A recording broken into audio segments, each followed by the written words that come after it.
Trevor Williams with Global Atlanta. I'm here with Bryan Meltz, who's an Emory University photographer and also does freelance work. Bryan, thanks for being here. Thanks for having me. We're here to talk about your book, After, Images from Haiti. Tell us a little bit about what inspired this work. Sure. The book is a collection of images taken throughout the 12 months directly following the January 12, 2010 earthquake that struck Haiti. The images, the project began from an initial assignment from Rollins School of Public Health at Emory, and I traveled to the Central Plateau with a Haitian-American physician who was also getting his MPH at Emory.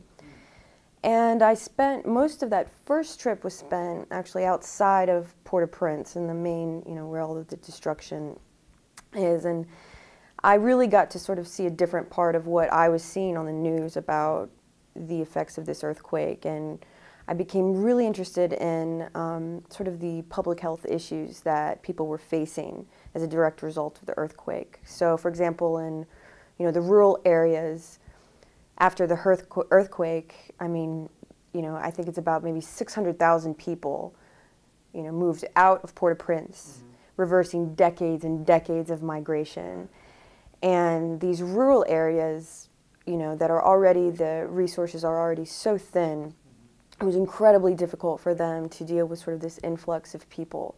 So my initial interest was how the rural areas were being affected by the earthquake and the people there.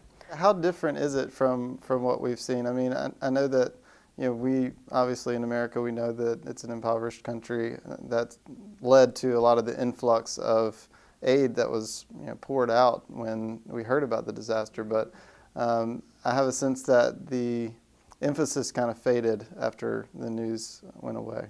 Yeah, that really was what sparked my interest. Is after that first trip, and I came back, and Haiti wasn't on the news anymore. It was like that was it. That was it. They did a couple fundraisers, some celebrities got involved, everybody got excited, and then nothing.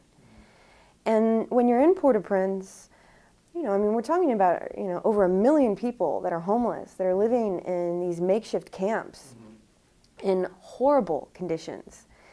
And, this is not about people, we're not even talking about rebuilding yet. We're talking about people having basic human rights. And I was appalled, really, at, given the amount of attention and the amount of money that then I realized was really promised. So that's another issue, is that this money is being tied up, and a lot of countries haven't actually delivered on that money, ours included. So I really was trying to get a really broad look at all aspects of Haiti post-earthquake. Like I said, I didn't travel there before the earthquake, so I really, I had, this was all I knew, and this is all that I was seeing. So each trip I sort of went to a different area, mainly rural areas. In Port-au-Prince, though, I did spend quite a bit of time in Port-au-Prince. I stayed in an orphanage. Orphanages are being, affected very dramatically by the earthquake. People, who were already struggling with poverty on a massive scale, it just sort of heightened all of that. So I really struggled with the fact that it just wasn't in the news anymore, and I felt like people wanted to help, people wanted to do something, but they didn't understand how to help, or they gave their $10 to the Red Cross or to some of these big organizations, but it just feels like it gets lost in the shuffle.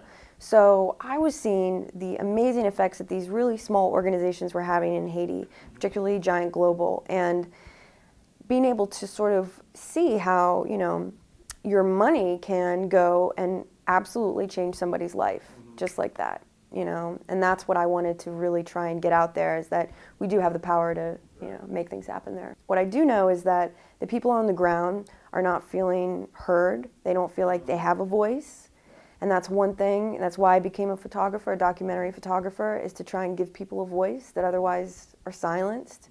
They have they have a tremendous amount to say, and I do feel like people have diminished Haitians to, sitting on a pile of rubble, and there's so much more, and there's so much more to them, and there's so much more to the country than that. And your book's going to be sold here at the Decatur Book Festival that's coming up this weekend, September 3rd and 4th. That's right. Yeah, I'll be doing a signing on Sunday afternoon at 2 o'clock, and yeah, it's really exciting to have a way for people to, 100% of the proceeds are going to go to Giant Global. It's exciting because I know where that money is going, and I know that it's going to really have a direct impact on the people that are in these photographs.